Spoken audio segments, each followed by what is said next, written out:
Peace, love, liberty, radio. And the walls come crashing down as the war at home reaches your town. You have no choice, it's safe and clean.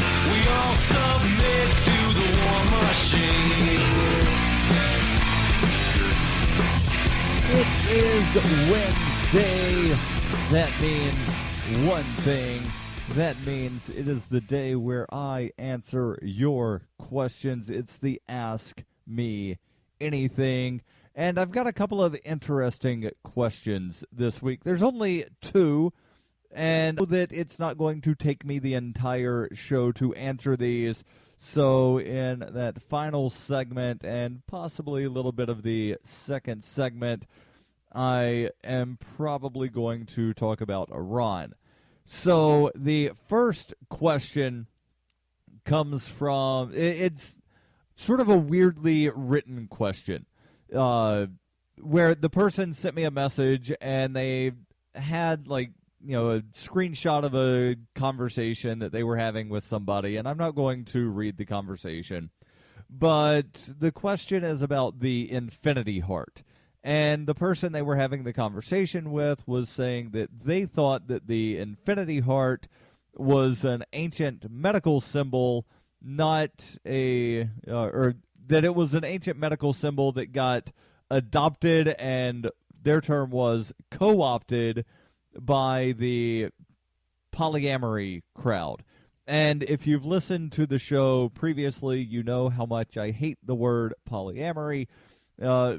But, I will, put aside my pet peeve about that and just say polyamory, because that is kind of easier than saying multiamory or polyphilia and then having to explain why I'm saying multiamory and polyphilia.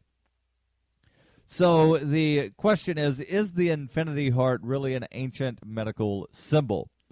Well, I did some searching online, and I was not able to find anything about the infinity heart being a medical symbol ever. I've not found anything about the infinity heart being anything other than a symbol for polyamory. And I did find an article from CNN from several years ago, and it just talks more about polyamory, not the history of the symbol. But the Wikipedia article, I'm just going to use that. They cite over to the CNN article. There's a link that has a bunch of broken links with list of polyamory symbols. And so, yeah, everything points to this only being a symbol for polyamory. So the wiki article says the infinity heart is an ideogram symbolizing polyamory by combining the common heart symbol with the common infinity symbol. The image is typically depicted as the heart-shaped outline overlaid with the mathematical symbol for infinity. In doing so, the symbol combines the conceptual imagery for both affection and the absence of limits. And the one that they show in the wiki article here basically shows the infinity symbol laying on top of the heart. There's another one that I saw to where the infinity symbol is intertwined into the heart. And if you're going to have a symbol, then signifying infinite love, then infinity things should be intertwined with the heart. So that one is more visually appealing to me and seems to better represent whatever it is that is trying to be portrayed than just here's an infinity symbol laying on top of a heart. And I saw another one where the infinity symbol made the top sort of semicircle shapes of the heart. And I thought that one looked pretty neat because there was the heart and the infinity circle, and it was all the same color, so it all sort of blended together. So, no, the infinity heart, from what I've been able to find, was never a medical symbol. And I even did searches on medical symbols, and the ancient symbol for a heart in ancient medicine looks absolutely nothing like what we think of the heart symbol to look like. So the answer is no. The next question, and I'm trying to remember because the person that asked the question couldn't remember, I couldn't remember, and I couldn't find it on the social network that the question was asked on. So I'm definitely leaving something out here. But the question basically was, what states allow write-in votes for president? And, this is one of those sort of difficult, tricky questions.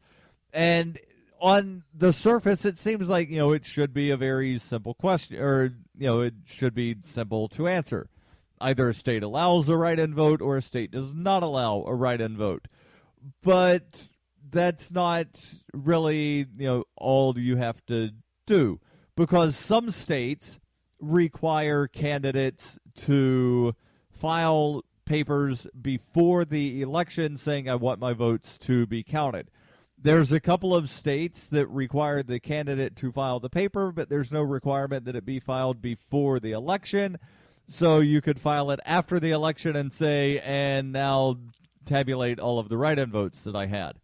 There are 7 states that do not allow write-in votes for presidential elections. At least one of these I know allows write-in votes for other elections. So the states that do not allow write-in votes for presidential elections: Mississippi, Louisiana, Arkansas, Oklahoma, South Dakota, Nevada, and Hawaii. Now, some of these that do not allow write-in votes for presidential candidates also have not entirely difficult processes for a party or a candidate to get on the ballot. For instance, you've heard me talk about Mississippi before. As long as a political party is organized in Mississippi, that party can get on the ballot. If a presidential candidate does not wish to organize a party and just wishes to petition onto the ballot, you would need to collect 1,000 signatures to get on. That's 1,000 valid signatures to get on the ballot in Mississippi. In Louisiana, which is a state that does not allow write-in votes for president, and it might be all offices in Louisiana. I know that in Mississippi it's only for federal elections that they do not allow the write-in votes for. But for like state rep, they allow write-in votes. In Louisiana, a political party can get on the ballot by having 1,000 members that are registered to vote, or they don't necessarily have to be members of the party, but just 1,000 people that are registered voters of said party, or a candidate can pay a $500 fee to get on the ballot. In Arkansas, you would need 1,000 signatures to get on the ballot. Not that difficult.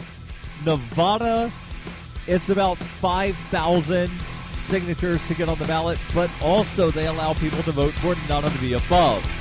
And there's more detail on this answer when we come back on Peace, Love, Liberty Radio.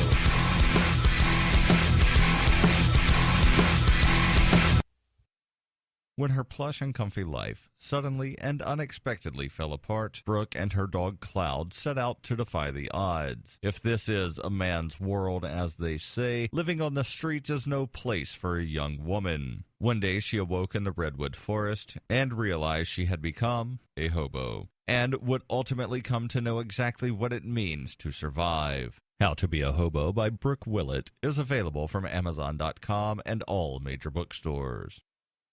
Hi, I'm Darryl W. Perry, and I need your help to give away my newest book. Yes, you heard that right. I want to give away my newest book, A Rebel's Journey.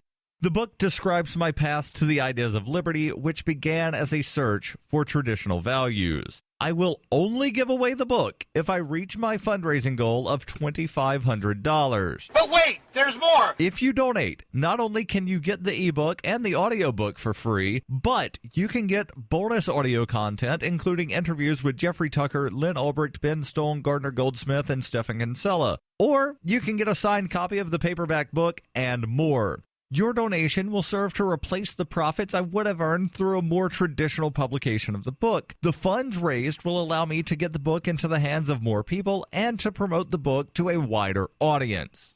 To find out more about the book or to donate, visit arebelsjourney.com. You're listening to Peace, Love, Liberty Radio with Darryl W. Perry. I'll get back to answering the question about states that allow write-in votes.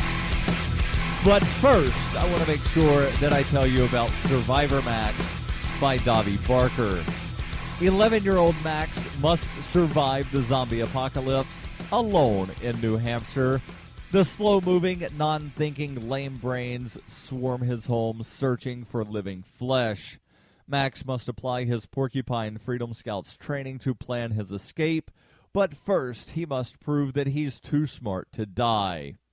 Look for Survivor Max on Facebook and Amazon, or you can read Chapter 1 absolutely free at survivormax.com. That's survivormax.com. So, talking about states that allow and states that do not allow write-in votes for president, Hawaii is another one of the states that does not allow write-in votes in presidential elections. And they have it to where it's not incredibly difficult for a political party to get on the ballot. A political party can get on by collecting 707 valid petitions, or a independent candidate would need to collect 4,347 petitions, that's valid signatures on petitions, to get on in 2016 as a presidential independent candidate. So a little more difficult there for a candidate to get on the ballot. But as I said, some of these, it's fairly easy. South Dakota, you can get on as an independent presidential candidate with about 1,000 petitions. A political party, it takes about 6,900 petitions. Oklahoma is probably the most severe of any state in the country, definitely the most severe of the states that do not allow write-in votes. In Oklahoma, a full political party can get on the ballot with 24,745 petitions. A independent presidential candidate needs 40,047 valid signatures on petitions to wind up getting on the ballot. So of the other 43 states, plus the Washington, D.C. District of Columbia, yes and no as far as whether or not they allow write-in votes. And the reason I say it's yes and no is because some of these states require declaration of intent. Others do not. So Alabama, Delaware, Vermont, New Hampshire, and I'm thinking there's one other that does not require any sort of form to be filed. New Mexico, I'm looking at something here that says New Mexico does not allow write-in votes for president either. And so New Mexico, it would take 15,000 signatures to get on as a independent candidate.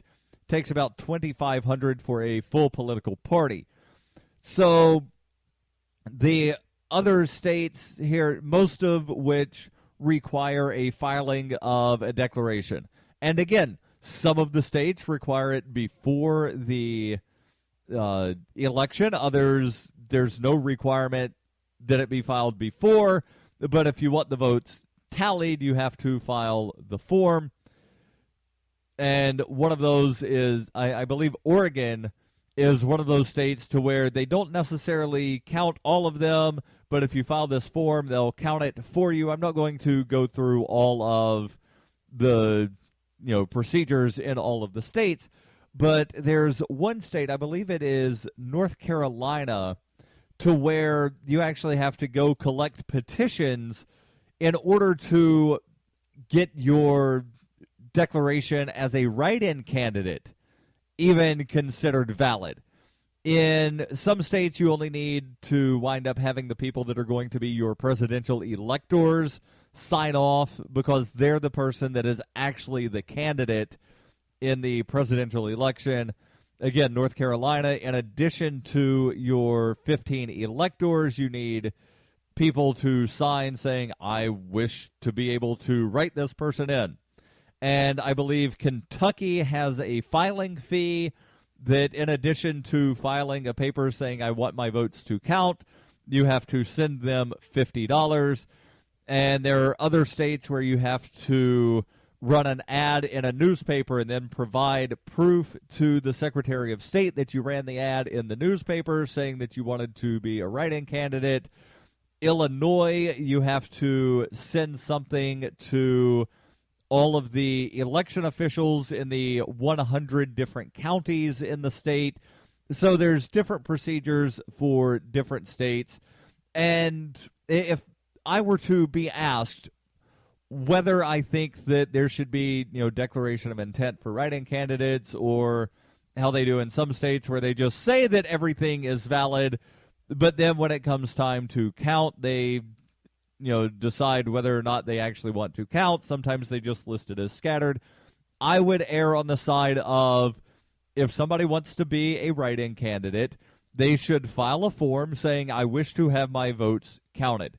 And the only reason I say err on the side of is because if the secretaries of state and the election clerks at the county levels were actually tabulating write-in votes for people that had write-in votes, and people that they could tell were actual legitimate people.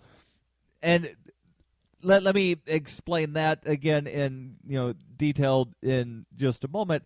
But if they were actually tabulating these, then I would not see the need to have a declaration of intent. But that's not what happens in most cases.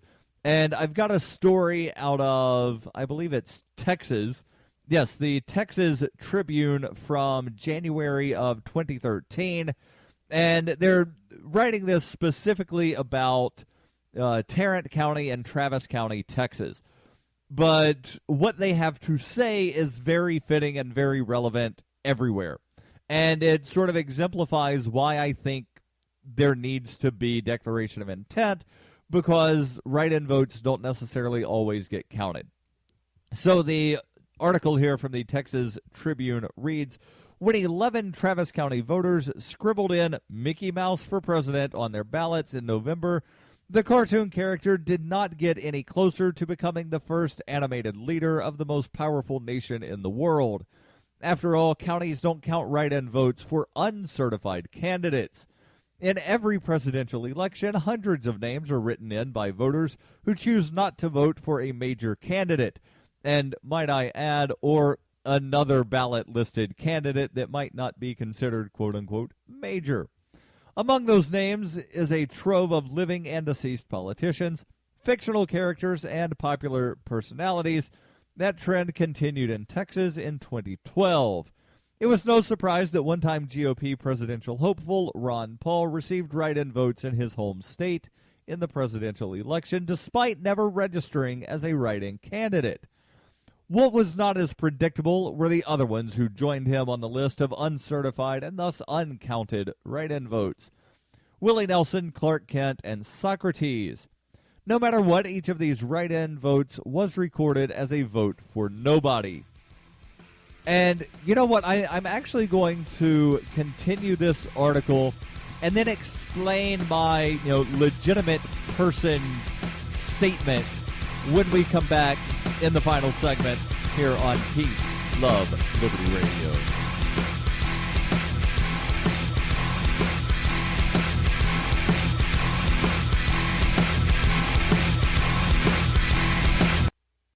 During the 2013 Porcupine Freedom Festival, Davi Barker presented an idea for a renegade psychological experiment. Since then, he has refined his idea and put his plan and research into writing. He explains, "We aim to show the world beyond a shadow of a doubt that power corrupts absolutely and corrupt authority deserves no obedience." Authoritarian Sociopathy is available from Amazon.com, all major bookstores, and now available as an audiobook.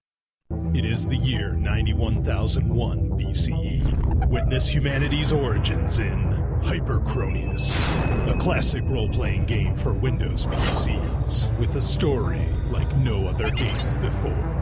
A liberty-oriented experience that is not to be missed. Go to zog.ninja to get your copy of Hyperchronius today. Use the code FPP to get $1 off. Hyperchronius, zog.ninja, code FPP.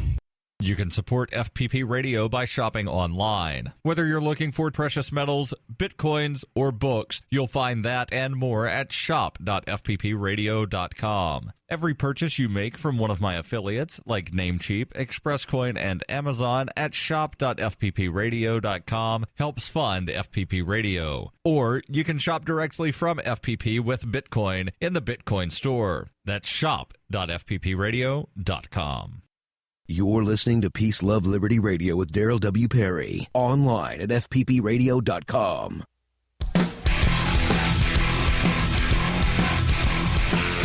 I'll get back to the write-in vote story and explain what I mean by legitimate person. But first, I want to make sure that I tell you about a legitimate silver dealer. So legitimate, they've been around since 1977, longer than I've been alive. Roberts & Roberts has been a trust source for buying and selling your investment-grade precious metals. They take Bitcoin for precious metal purchases and have permanently removed the minimum purchase amount for all orders paid in the digital currency. Call Roberts & Roberts Brokerage today for knowledgeable advice on investing and a forward-thinking approach to new technologies. 850-478-5270 or visit them online at rrbi.co. That's rrbi.co. The article here from the Texas Tribune continues. It says no matter what, each of those write-in votes was recorded as a vote for nobody, that being the votes for Willie Nelson, Clark Kent, Socrates, and others that had not filed a declaration of intent to be a write-in candidate. While 8 states do not allow write-in votes in federal elections, in Texas, anyone is eligible, or rather anyone eligible can file as an official write-in, that being write-in candidate. They only need to get the signatures of 38 individuals to serve as presidential electors, individuals who actually cast votes in the Electoral College, should that person win a majority. And actually, it's not a majority, it's a plurality of the vote in Texas. This process saves the candidate from needing the 80,778 signatures required to make it onto the Texas ballot. The certification process assures that candidates who are ineligible or do not exist cannot be counted during vote tallying. But voters do not always follow the guidelines. El Paso County Elections Administrator Javier Chaco said, sometimes they just scribble or put Donald Duck or Mickey Mouse. Some voters choose to write in a major candidate rather than check the box next to the name. And they have here Barack Obama or Mitt Romney because those were the major party candidates in 2012. Election administrators in Texas cannot count those votes. And this is something, again, that I'll mention momentarily in the legitimate candidate sort of thing. So they're saying that they can't count a vote if somebody writes in the name of one of the candidates that is on the ballot, and that's because that candidate did not file as a write-in candidate. So I do think that a little bit of common sense needs to be used, but I digress, and I continue with the story. Hector De Leon, a spokesman for the Harris County Clerk's Office, said, quote, every step is governed by the Texas Election Code. Votes for people, places, and things that are not official candidates are recorded in an election year as undervotes or contests that were skipped by the voter. In contrast, when people vote for more than one candidate, they are not able to submit the ballot. High number of undervotes are sometimes seen as evidence of a problem with voting machines. In other states, though, they've been seen as a political statement all their own. An independent website organized a 2012 campaign to write in votes for Jesus Christ. In Georgia, an unopposed congressman named Paul Brown, who had openly doubted of evolution, won his election, but found 4,000 voters had written down the uncertified and undeclared opponent, Charles Darwin. The Texas Tribune obtained a list of uncertified names receiving write-in votes in Travis and Tarrant counties. Officials in Dallas, Bexar, and Harris counties could not provide the list of uncertified write-in candidates because their electronic voting system did not keep the names. And Dallas County Election Department official explained, "We mark it down as uncertified on our tally sheets, but not what it is." By far the largest share of the write-in votes in Tarrant and Travis County went to Ron Paul, including misspellings of his name. He received 433 votes in Tarrant County and 1,291 in Travis County.